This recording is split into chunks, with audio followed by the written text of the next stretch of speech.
We got a Cool, special man. You guest already today. know. This a special episode of Shooting the Breeze podcast. We got our first official guest. We got my man from right here in Fairfield County. A lot of y'all who listening that's from Fairfield know him or know of him or heard him, heard what he do. We got my man Jason Davis. Jason, welcome to the podcast, man. Appreciate you joining us. I appreciate to be here, bro. Hey man, talk to the people. Tell us a little bit about you, man.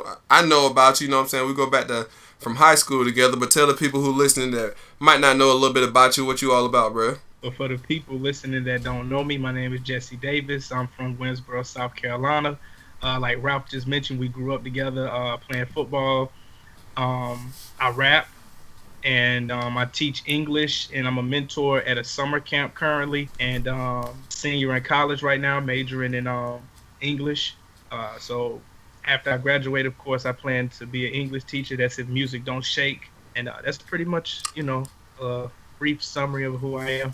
I mean, so we go get into music. So you and Jerm go hit probably For real. 100 back and forth because Jerm is our music connoisseur on the podcast.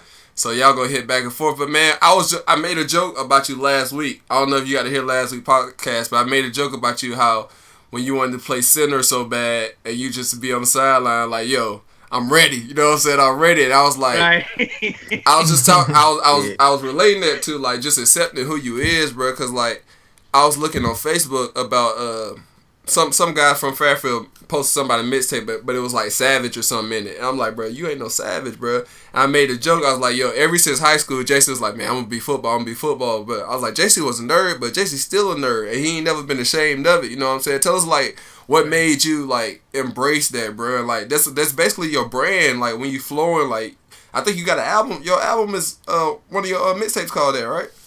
With the nerds. Yeah. The first mixtape. Okay, do we have a time limit with this or Nah, just man, kinda we just flow. flow? We flow. Nah, We just- flow. Okay, Do well, your thing, to just man. Do kind your of get thing. y'all to just to kind of flow in how I started rapping is a very interesting story. Ralph, you remember Jarrell Ashford, right? Yep. Okay, Jarrell is another one of our okay, teammates from Fairfield. right, and also an amazing singer. So, okay, when me and Jarrell, I started going to his church, and I went to his church, and his grandma, we were new there, everything, all that cool stuff. We were new. His grandma had a sermon or whatnot. She was preaching, and in the middle of the sermon, she just stopped, and she was like, she told my mom, my brother, she was just like delivering messages. She quote unquote said were from God. Then it came over to me, and she was like, brother Jesse, she was like, when you graduate high school, you're gonna go off to college and do something that you didn't think you could do or know you could do, and your mom didn't think you could do or know you could do.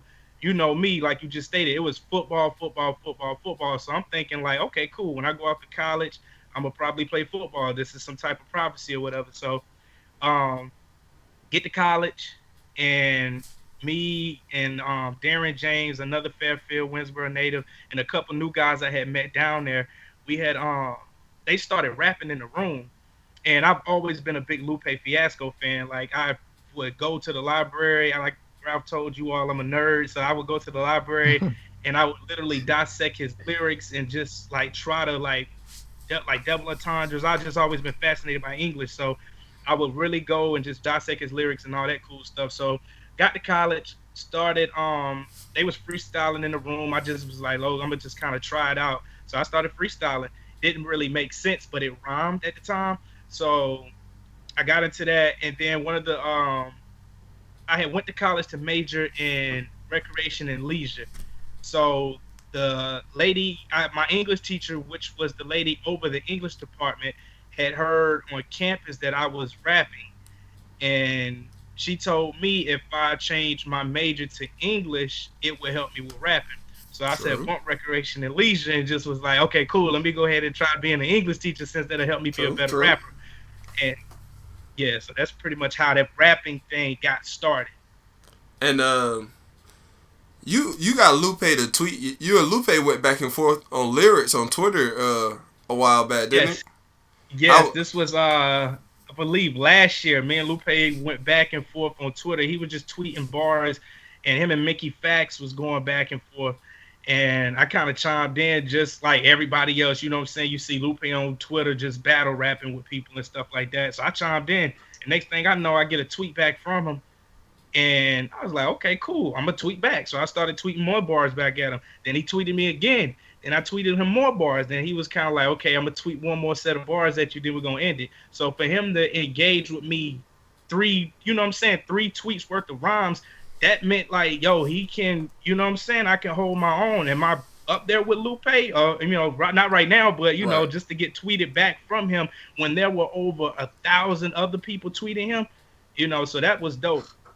I mean, that's big, man. I think that shows a lot of people around here, too. I know I was telling Jerm and Little earlier about how, like, people been buying into it, man. Like, you get like over 1,000 some odd views, man, on freestyles, and you hitting them up like, 100 likes for, you know what I'm saying, to hear this, and people buying into it. Every time you get more. So being from like such a small town, being from such a small area, like, what do you think that, what is some advice you would give to people like that's kind of from the Fairfields of the world, that's like, you fit from outside looking in, you think it's hard or impossible to do something, but you know what I'm saying, you ain't where you want to be yet, but just like this podcast, we working towards that ultimate goal, and you treating it like you already there. So what would be some advice to people who want to do something but feel like where they're from is holding them back?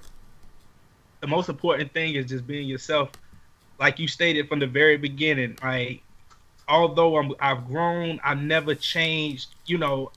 I've grown, but I'm still the same nerdy dude. You know what I'm saying? It's just I'm me. So if you be who you are, and if you find something that you love to do, perfect it, work on it 24/7. You know what I'm saying? You can make it out of where you're from. You know what I'm saying? And that's been my whole thing. Like, just be who I am. It's difficult being somebody else. You know what I'm saying? You get called out quick for that. Right. So it's really simple. Just be yourself.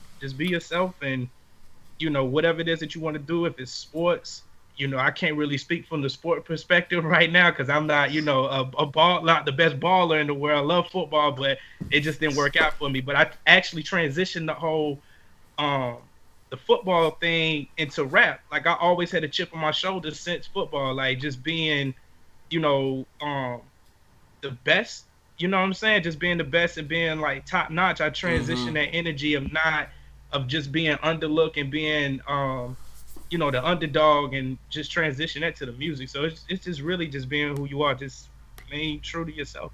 That's dope. Hey, Jesse, this is Javaris. Thanks again for coming on our podcast today. I have a few questions. I had looked on Facebook about this picture you had put up saying Jesse Davis Soul. What is that to you? So I gave it an acronym. It's the name of one of my album, mixtape, whatever you want to call it. Showing originality, uplifting lives. That's what your soul is supposed to do. Us as human beings, the physical form is going to rot. It's going to deteriorate one day. But the remaining physical people that are here, they're going to remember that soul, how you made them feel. You know what I'm saying? So for me, soul in general and life, and also transitioning to the music is literally just showing originality at the same time uplifting people's lives. We're here, I feel, to inspire and to create new things. So I feel like that's what the soul is supposed to do. Talk that talk, right, Jesse Davis. Talk that talk, then. That's what's up. Why are you talking that talk? Right, so last thing. So would that be like your brand, like uplifting people and doing stuff like that? That's your brand and what you stand behind and stuff like that, or what you want to be recognized for? So I feel like I put my soul into everything. And there's not one thing you will not like. I don't put we can't use profanity on here, can we? Bro, we can do whatever we want to. This is our podcast, okay, bro. We start this thing from the ground, bro. I don't put bullshit out. So it's like I put my soul into everything. I feel like when people put their soul into whatever it is they want to do, you will be great. But it's so many people that are not putting their soul into shit. And that's why it doesn't sound good, and that's why it lacks substance. When you put your soul into shit, it's going to come out great. Right. And that trails all the way back to being you. You are a soul. If you put your soul into whatever it is that you want to do, you will be fine. Okay, and soul stands for what again? Showing originality, uplifting lives. Hey, that's gonna have to be the name of the podcast, bro. That might be the name of this episode, bro. Little soul, bro. I like that. Yeah. Hey, yo, and I meant to mention too. I see the name of the podcast is Shoot the Breeze. I actually have a song called Shoot the Breeze. Hey. We're gonna have to listen to it. We might have to use you as a theme song, like a Wale on SportsCenter or something. Yo, I'm down for it. Y'all can get the song. I'm cool with it, man. Anything to help out. Up. Hey, I appreciate that. Hey, Jeremy, I got a quick question, man. I got a quick question myself. So, who are like some of your favorite artists, man? Who are the artists that really got you, like, you know, like, man, this is why this guy's the reason I'm, you know, doing this right now, or some people you like look up to. Okay, well, just dead or alive, Lupe Fiasco is the number one.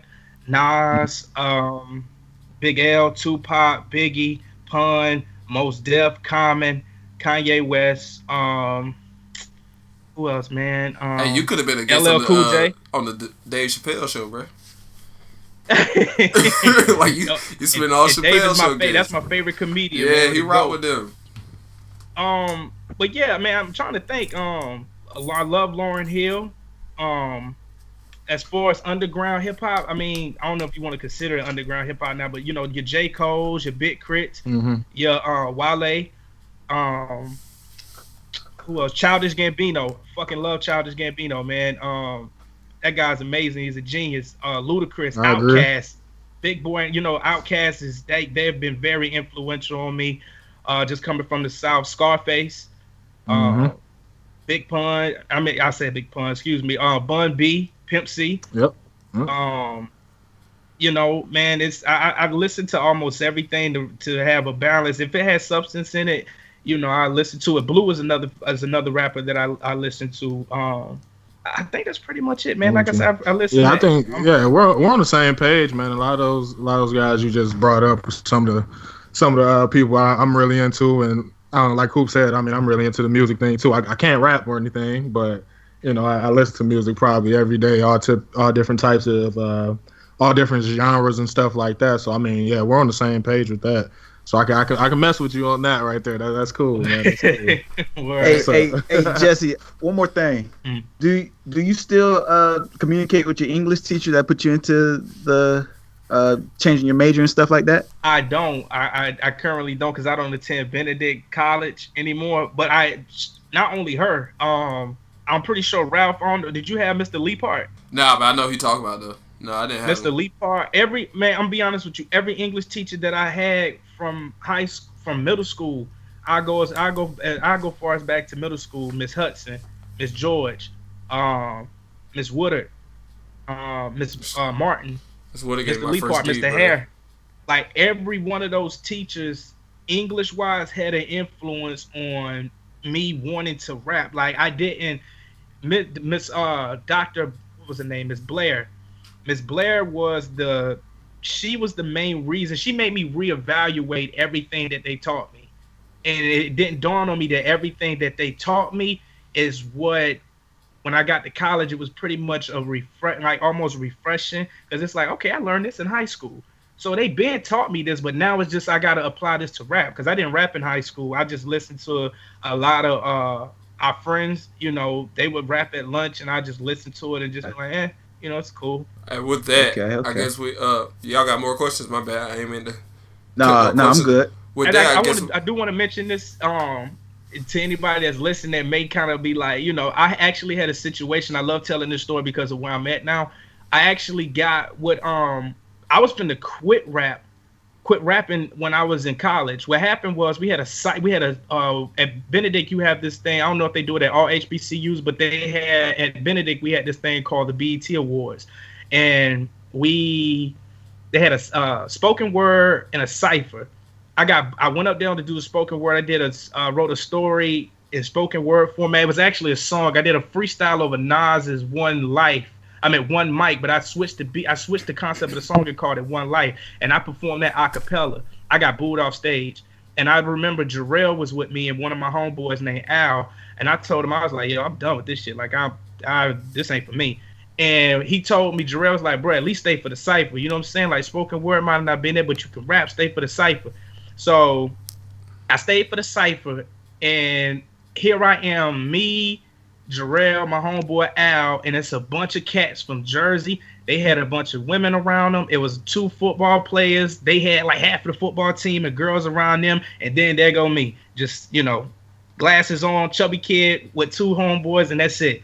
They started rapping. The dude that booed me off of stage, he was being a hard ass on everybody that night. He was like, like when everybody started rapping. So the mic got passed to me and the DJ switched the beat around. And I thought that was kind of fucked up because I'm like, yo, everybody got the same beat, but you switched the beat up on me for some reason. So he switched the beat up. When he switched the beat, it happened to play into my favor because the way that I was flowing, I actually was able to pick up on that beat.